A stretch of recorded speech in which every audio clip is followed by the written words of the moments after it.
and today we are going to start the part second of the history of Mewar. Okay, and आज जो है हम जिसके बारे में पढ़ने जा रहे हैं उनका नाम है फर्स्ट रावल तेज सिंह. ओके, कौन थे? रावल तेज सिंह. रावल तेज सिंह जो है जैतर सिंह के बाद आए थे. जैतर सिंह के बारे में हमने पढ़ा था. ओके, नेक्स्ट ये जो आए थे वो कब से आए थे? 1253 में जो है जैतर सिंह का जो है रूल खत्म हो चुका था. ये आए थे 1253 से 1273 तक. ओके, 1253 से 1273 तक.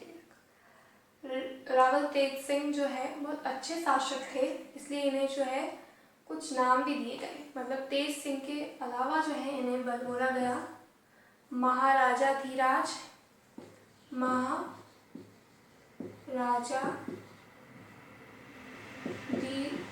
Dhiraj.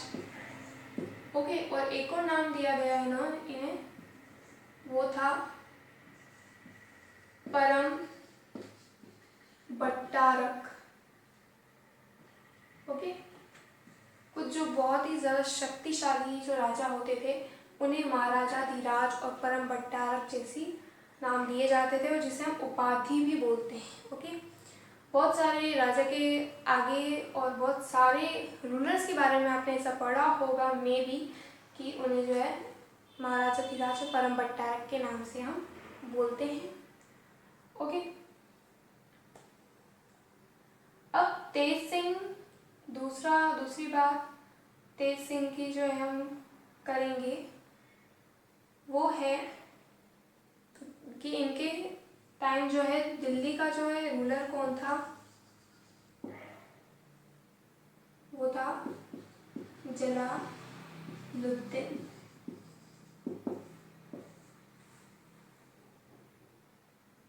Sorry, not Jalaluddin, Nasiruddin. Sorry, Nasiruddin था.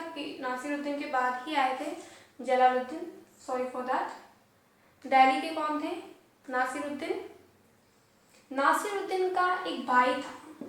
कौन था नासिरुद्दीन का भाई? कुतलुक खा था. कौन था? कुतलुक खा. और इनके बीच में जो थे अच्छे रिलेशंस नहीं थे, इसीलिए कुतलुक खा जो होता है वो क्या करता है, तेज सिंह के पास चला जाता है. और जब नासिरुद्दीन को पता लगता है कि कुतलुक खा जो है वो तेज सिंह के पास चला गया है, तो देन उसे ऐसा लगा कि अब ये वहाँ गया है तो देन ये हो सकता है कि हमारी जो भी युद्ध की जो भी प्लानिंग होती है वो उसे वहाँ जाके बता दे, है ना, कुछ भी हो सकता है. सो वो नासिरुद्दीन जो है अपनी एक सेना भेजता है तेज सिंह के ऊपर आक्रमण करने के लिए, जिसका जो है सेनापति जो होता है वो कौन होता है? मिनिस्टर जो होता है वो कौन होता है? बलबन होता है. वो जाता है वहां पर जब वो आक्रमण करता है तो वो तेज सिंह से हार जाता है. ठीक है, अब तेज सिंह से हार जाएगा तो देन क्या नासिरुद्दीन खुश होगा कि बहुत अच्छा काम किया भाई तुमने? ऐसा नहीं करेगा. और कुतलुक खा जो है तेज सिंह के पास ही रहता है क्योंकि वो सेफ है वहाँ पर. नासिरुद्दीन के पास आए शायद उसे मार डालेगा ऑफकोर्स, क्योंकि मुगल एम्पायर्स ऐसे ही थे, वो जो है अपने सगे को भी नहीं छोड़ते थे. इवन अगर उनसे कोई गलती हो जाए तो उसकी भी जान ले लेते थे. ओके, सो बलबन हार जाता है. देन नासिरुद्दीन का एक बहुत ही क्लोज कोई होता है, उसका नाम था हमामुद्दीन.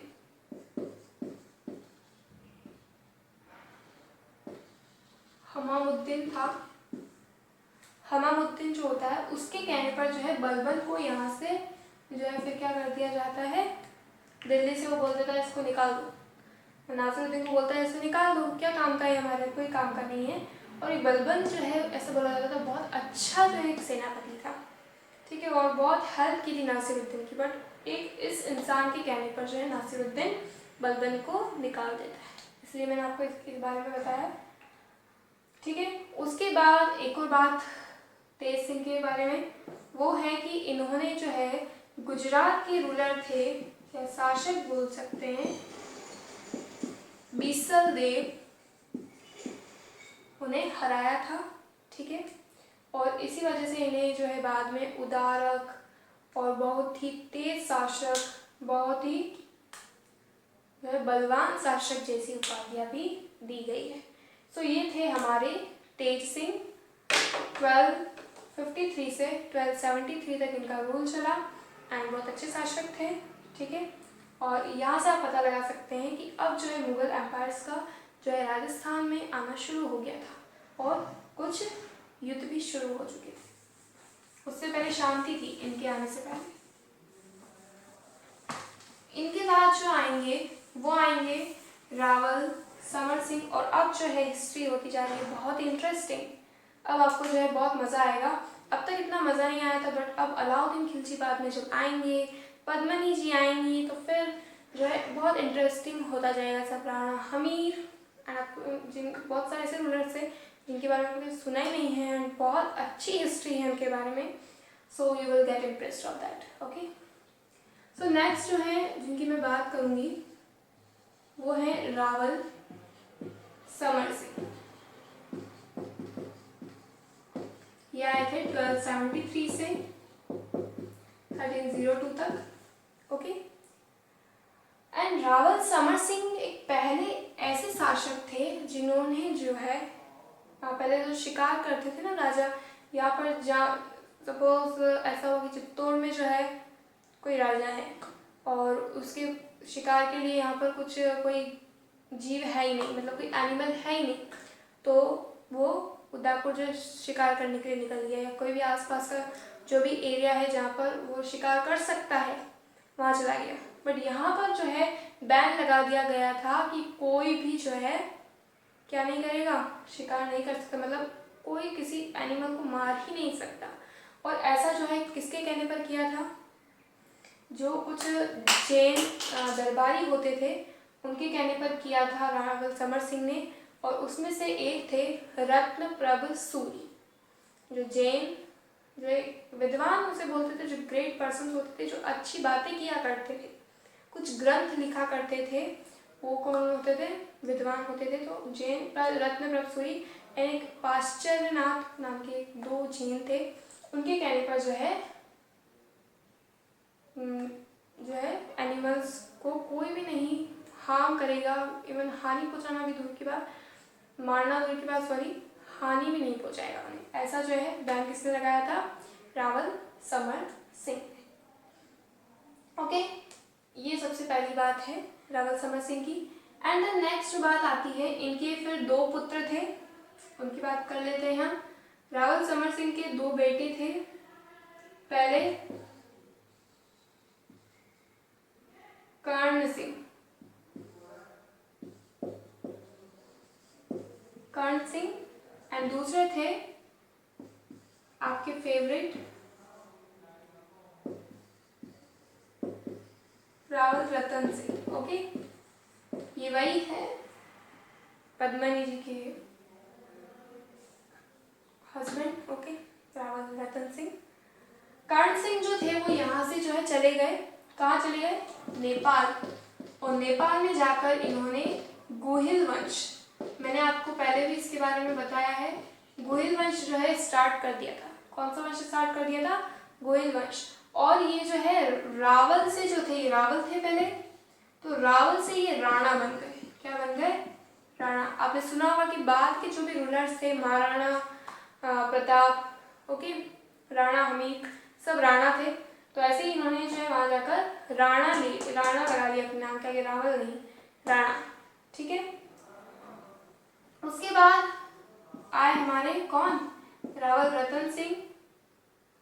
वो जब इनके जो है पिताजी की डेथ हो गई समर सिंह की, तो देन ये कब तक बने, 1302 से 1303 तक इन्होंने शासन किया। और उससे पहले समर सिंह ने शासन किया था, तो कुछ खास याद था नहीं। अब जो है रतन सिंह के आने के बाद जो है बहुत कुछ शुरू होगा। तो चलिए मैं थोड़ा सा जो है आपको कुछ बता देती हूँ रतन सिंह के बारे में भी।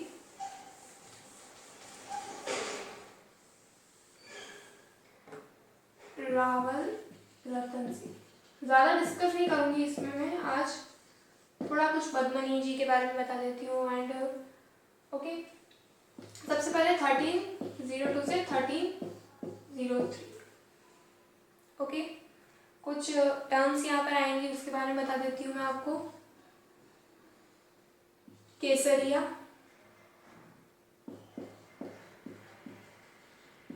केसरिया क्या होता था, जौहर क्या होता था, केसरिया और जौहर को मिलकर क्या बनता था,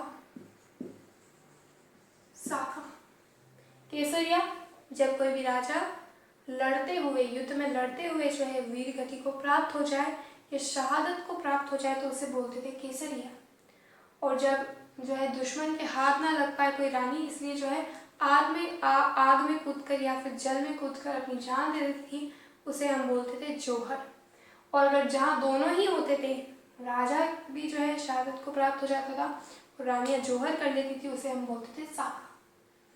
ठीक है, तो रतन सिंह के टाइम में जो अलाउद्दीन खिलजी आया तो पहला साका हुआ था चित्तौड़गढ़ का। ओके, उसके बाद आपको मैं जो है इंफॉर्मेशन दे देती हूँ कि रानी पद्मनी जो है किसकी पुत्री थी, किसकी बेटी थी। तो वो थी गंधर्व सेन, श्रीलंका के राजा थे, उनकी बेटी थी पद्मनी। अब आप सोचेंगे कि रावल रतन सिंह को जो है कैसे पता लगा कि एक रानी पद्मनी बहुत सुंदर सी एक स्त्री जो है हमारे इस दुनिया में है, और उन्होंने कैसे सोचा कि उन्हें उनसे शादी करनी है। तो उनके एक पंडित थे चेतन भगत नाम के, ठीक है, उनके गुरु, ठीक है, वो थे। तो जब वो श्रीलंका गए तो वहाँ पर एक तोता था, वो जो है यही बोलता था बार बार कि एक सुंदर सी स्त्री है रानी पद्मनी, एक सुंदर सी स्त्री है रानी पद्मनी। वो हर बार यही बोलता रहता था, बस यही बोलते हुए जो है उड़ता रहता था इधर। तो चेतन भगत को जब पता चला इस बारे में तो वो रास्ते में जो है उस तोते को लेकर आ रहे थे, बट तोता तो कहीं गुम हो गया। और वो रावल रतन सिंह को बताने के लिए आ रहे थे कि ऐसी कोई जो है रानी है इस दुनिया में, आपको ज़रूर उनसे शादी कर लेनी चाहिए, एक सबसे सुंदर स्त्री से तो शादी आपको ही करनी चाहिए। पर अब उनके पास कोई प्रूफ नहीं था, बट उन्होंने जैसे तैसे कर कर जो है सारी कहानी बताई कि ऐसी कोई स्त्री है। फिर रावल रतन सिंह को लगा कि कौन हो सकती है ऐसी। तो रावल रतन सिंह गए श्रीलंका एंड उन्होंने जो है वहाँ पर जाकर क्या किया, अपना भेष बदल लिया और बहुत बार जो है वो दरबार में जाते। और एक दिन जो है गंधर्व सेन ने उन्हें पहचान लिया कि आप कौन हैं, जो है बार बार इस दरबार में आते हैं। तो फिर जो है उन्होंने बताया कि हम रावल रतन सिंह हैं। और उस वक्त जो है वो बहुत इम्प्रेस हो गए उनके पिताजी गंधर्व सेन, और उन्होंने जो है उसी वक्त पद्मनी का विवाह शादी जो है रावल रतन सिंह के साथ कर दी। ठीक है, और पद्मनी जी आ गई चित्तौड़गढ़। ओके, एंड देन फिर युद्ध शुरू हुए और बहुत कुछ हुआ।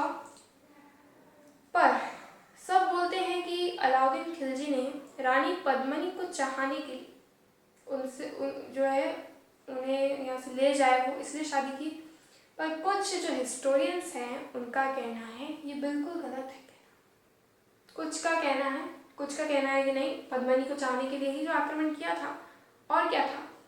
पर कुछ ऐसे रीजंस है जिसकी वजह से जो है चित्तौड़गढ़ फोर्ट पे जो है अलाउद्दीन खिलजी ने आक्रमण किया था।